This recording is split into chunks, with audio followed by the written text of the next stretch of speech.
Assalamualaikum warahmatullahi wabarakatuh. Kami dari kelompok 9 mata kuliah Kepemimpinan dan Pengambilan Keputusan kelas C2 akan mempresentasikan mengenai servant leadership. Namun sebelum itu, izinkan kami memperkenalkan anggota kelompok kami. Yang pertama ada saya sendiri, Rakai Ratnamaya dengan NIM 089. Kemudian ada Dinda Hermawan dengan NIM 055. Kemudian ada Tracy Catherine dengan NIM 215. Kemudian Anissa Putri Sugiarto dengan NIM 098 dan Alfonsin Isminanda dengan NIM 198. Dapat dilihat, di sini terdapat dua contoh gaya kepemimpinan. Pada contoh A, seorang CEO berfokus pada kepuasan pelanggan dan kesejahteraan karyawan sebagai prioritas utama. Dan contoh B, seorang CEO hanya berfokus menekan kinerja anggota tim untuk menghasilkan keuntungan yang maksimal. Apa yang menjadi perbedaan terbesar dari kedua contoh tersebut? Mari kita analisis keduanya. Pada contoh A, CEO yang berperan sebagai pemimpin memiliki gaya kepemimpinan yang mengutamakan kepuasan pelanggan dan kesejahteraan karyawan. Sedangkan pada contoh B, CEO yang berperan sebagai pemimpin hanya berfokus menekan kinerja anggota atau karyawan dan berorientasi tinggi pada keuntungan. Dari kedua contoh tersebut, dapat dilihat bahwa CEO pada contoh A menganut kepemimpinan yang beretika, di mana ia memberikan pelayanan berupa memelihara dan memberdayakan anggotanya. Tidak hanya berfokus untuk mendapatkan keuntungan yang besar, namun sangat menekan kinerja para anggota atau karyawan seperti CEO pada contoh B. Nah, dari analisis tadi, kita ketahui pada contoh A merupakan gaya kepemimpinan dari servant leadership dan contoh B adalah gaya kepemimpinan paradigma tradisional. Nah, sebenarnya apa sih servant leadership itu? Yuk kita bahas.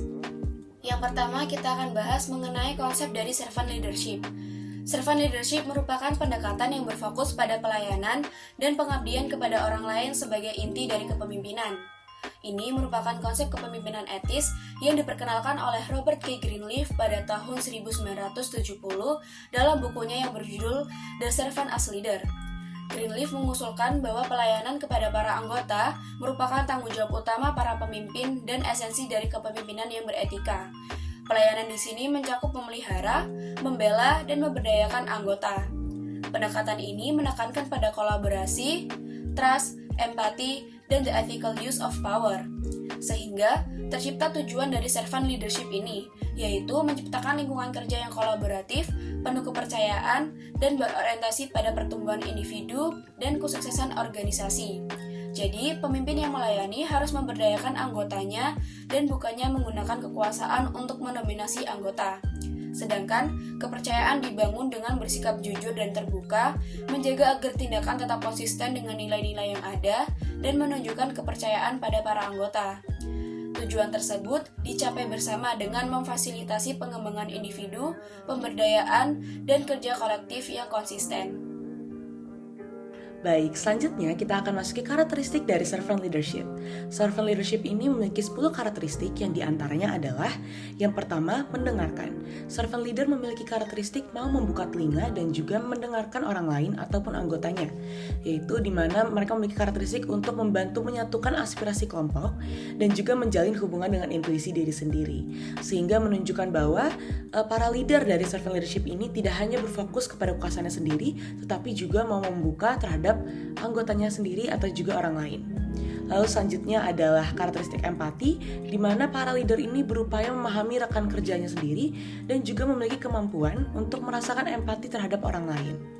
Selanjutnya ada karakteristik penyembuhan, di mana para leader melakukan pemulihan emosional terhadap orang lain ataupun juga anggotanya dan juga memiliki hubungan yang kuat dengan orang lain serta dirinya sendiri. Karena leader ini mengakui bahwa hubungan adalah kekuatan yang memungkinkan transformasi dan juga penyatuan suatu kelompok ataupun organisasi. Selanjutnya adalah karakteristik kesadaran, di mana para leader memiliki kesadaran akan pentingnya memahami permasalahan yang berkaitan dengan etika, kekuasaan, dan juga nilai-nilai. Para leader ini juga melihat situasi dari perspektif yang seimbang dan juga terintegrasi. Lalu selanjutnya ada karakteristik persuasi, di mana ini berorientasi pada pelayanan, di mana leader ini berupaya untuk meyakinkan orang lain ataupun anggotanya untuk melakukan pekerjaannya tanpa adanya perasaan memaksakan taatan. Selanjutnya terdapat karakteristik konseptualisasi, di mana leader ini memiliki kemampuan untuk memandang masalah dari sudut pandang konseptual, lalu mengimplikasikan kemampuan berpikirnya dalam jangka panjang atau visioner dengan landasan yang lebih komprehensif. Lalu ada juga kejelian, di mana leader ini kritis dalam mengevaluasi pelajaran yang dapat diambil dari pengalaman masa lalu, situasi saat ini, serta dampak yang akan kemungkinan timbul di masa yang akan datang. Lalu selanjutnya adalah karakteristik keterbukaan, di mana leader memberikan fokus pada keterbukaan dan juga upaya persuasi untuk membentuk kepercayaan dari orang lain, eksternal dan juga anggotanya sendiri. Lalu leader ini juga memiliki komitmen untuk pertumbuhan, yaitu bertanggung jawab untuk aktif dan berkontribusi dalam meningkatkan perkembangan profesional karyawan dan kemajuan organisasi. Selanjutnya adalah membangun komunitas, di mana leader ini memiliki metode untuk membangun sebuah komunitas menjadi tempat yang nyaman untuk semuanya. Baik, selanjutnya adalah dimensi. Untuk menjadi seorang servant leader, seseorang harus memiliki kebiasaan-kebiasaan atau bentuk perilaku tertentu yang mana dapat menjadi kriterianya untuk menjadi seorang servant leader. Nah, di sini terdapat 7 poin utama value yang harus dimiliki seorang servant leader dalam kepribadiannya sehari-hari. Nah, yang pertama ada integrity atau integritas. Seseorang harus terbuka, jujur, menepati janji, berperilaku konsisten sesuai dengan value yang dianut, menerima dan bertanggung jawab atas kesalahannya, serta tidak bertindak manipulatif dalam melakukan keputusan.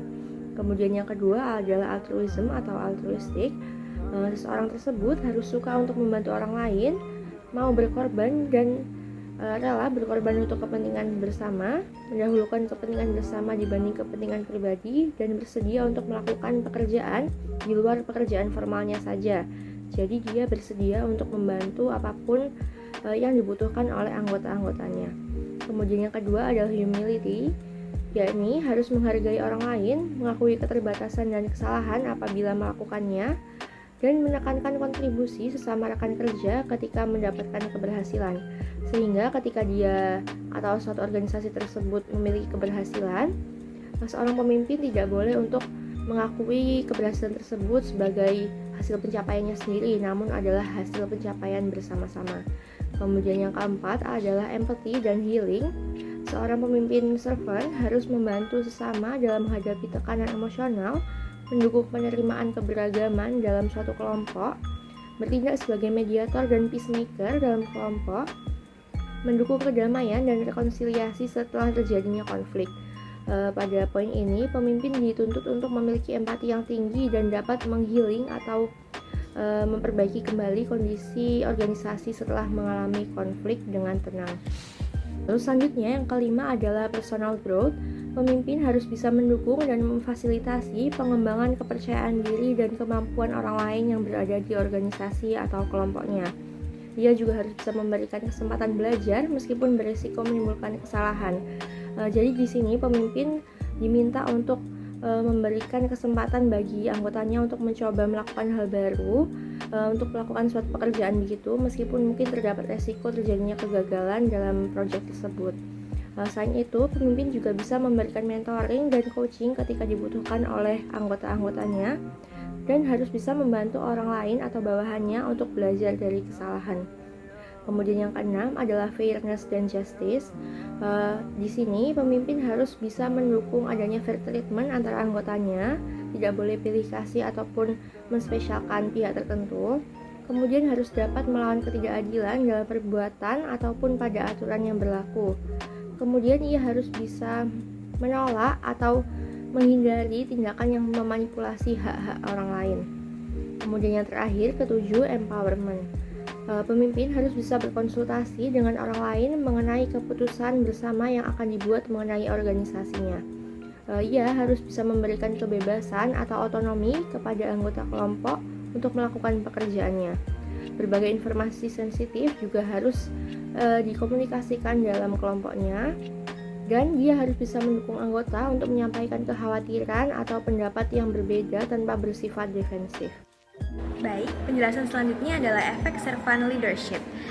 Yang pertama adalah dengan integritas dan perhatian yang pemimpin tunjukkan kepada anggotanya, maka kepercayaan, loyalitas, dan kepuasan anggota terhadap pemimpin akan meningkat.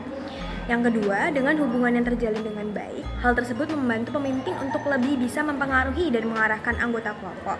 Jika para anggota juga terpengaruh konsepnya dan menjadi servant leader, maka mereka juga akan terbentuk organisasi dengan komitmen yang tinggi dan employee oriented. Sekarang kita akan bahas mengenai kelebihan dari kepemimpinan gaya servant leadership. Yang pertama adalah pengembangan karyawan. Berfokus pada pengembangan skill yang dimiliki oleh karyawan, hal itu mendukung mereka untuk tumbuh dan berkembang sesuai dengan posisi masing-masing karyawan. Pengembangan tersebut dapat menghasilkan karyawan yang lebih berkompeten dan berdedikasi. Lalu yang kedua adalah peningkatan kinerja organisasi. Dengan memprioritaskan kepentingan karyawan, kepemimpinan gaya ini dapat menciptakan lingkungan yang mendukung inovasi, kolaborasi, dan kreativitas dari karyawan. Hal ini berkontribusi pada peningkatan kinerja organisasi secara keseluruhan. Lalu yang ketiga adalah berkomitmen membangun relasi dalam jangka yang panjang. Kepemimpinan gaya servant leadership cenderung membangun hubungan yang jangkanya panjang guna meningkatkan komitmen dan loyalitas mereka terhadap perusahaan atau organisasi. Lalu yang keempat adalah mendukung peran moral. Dengan mendorong praktik berbisnis yang etis dan berintegritas, karena mereka memegang nilai-nilai seperti kejujuran dan keadilan dalam tingkat yang tinggi. Lalu yang terakhir adalah meningkatkan kepuasan karyawan. Kepemimpinan dengan pendekatan servant leadership memberikan perhatian yang lebih besar terhadap aspirasi, kebutuhan, dan kesejahteraan karyawan yang dapat mendukung peningkatan kepuasan karyawan dalam bekerja sehingga mereka termotivasi untuk dapat menghasilkan atau memberikan performa yang lebih baik lagi. Sedangkan kelemahan dari kepemimpinan gaya servant leadership yang pertama adalah memerlukan lebih banyak waktu dan sumber daya. Pendekatan ini mungkin memerlukan lebih banyak waktu dan sumber daya daripada gaya kepemimpinan yang lainnya karena fokus pada pembangunan hubungan dan pengembangan karyawan. Lalu tidak selalu efektif dalam situasi yang krisis. Servant leadership mungkin tidak efektif dalam situasi yang darurat atau krisis yang membutuhkan tindakan cepat atau otoriter. Lalu yang ketiga adalah tidak selalu sesuai untuk semua organisasi. Model ini mungkin tidak akan cocok untuk semua jenis organisasi atau perusahaan karena beberapa organisasi mungkin memerlukan kepemimpinan yang lebih otoriter atau berorientasi pada sebuah tugas. Dan yang terakhir adalah risiko pemanfaatan, yaitu terlalu fokus pada pelayanan kepada karyawan yang dapat menyebabkan risiko penyalahgunaan atau pemerasan oleh sebagian karyawan yang kurang etis. Yang menerapkan teori servant leadership adalah Budian Anyasuri, CEO Shell pada tahun 2020 hingga 2022. Filosofi yang dipegang Ibu Dian adalah selalu untuk membantu timnya mencapai potensi maksimal dari apa yang mereka pikir. Maka dari situ, itulah titik servant leadership-nya. Menurutnya, CEO tidak hanya mendengarkan, namun juga mengobservasi serta memberikan feedback langsung kepada bawahannya agar bawahannya bisa lebih bekerja secara maksimal. Pengembangan SDM dan people merupakan fokus yang ditekankan pada kepemimpinan Budian ini melalui coaching session yang sangat intensif. Kemudian, memimpin Shell Indonesia saat pandemi. Artinya, tantangannya sangat banyak. Misalnya, memastikan Shell tetap berjalan dan pekerja bisa beradaptasi untuk bekerja dari rumah. Selain itu, ia juga harus memastikan bisnis Shell tetap bertahan dengan menunjukkan produk baru maupun dengan menggait kerjasama-kerjasama baru.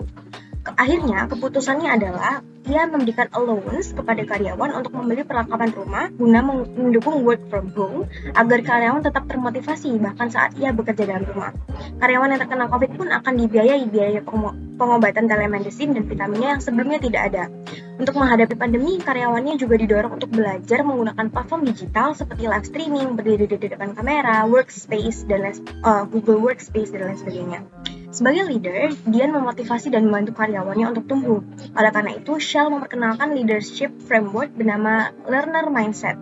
Menurutnya, semua karyawan yang bekerja dalam Shell harus belajar secara agresif, mengerti situasi di tengah ketidakpastian dan mencari solusi. Baik, berikut adalah referensi yang digunakan oleh kelompok kami. Sekian presentasi dari kelompok kami. Atas segala kekurangan yang ada, kami mohon maaf. Wassalamualaikum warahmatullahi wabarakatuh.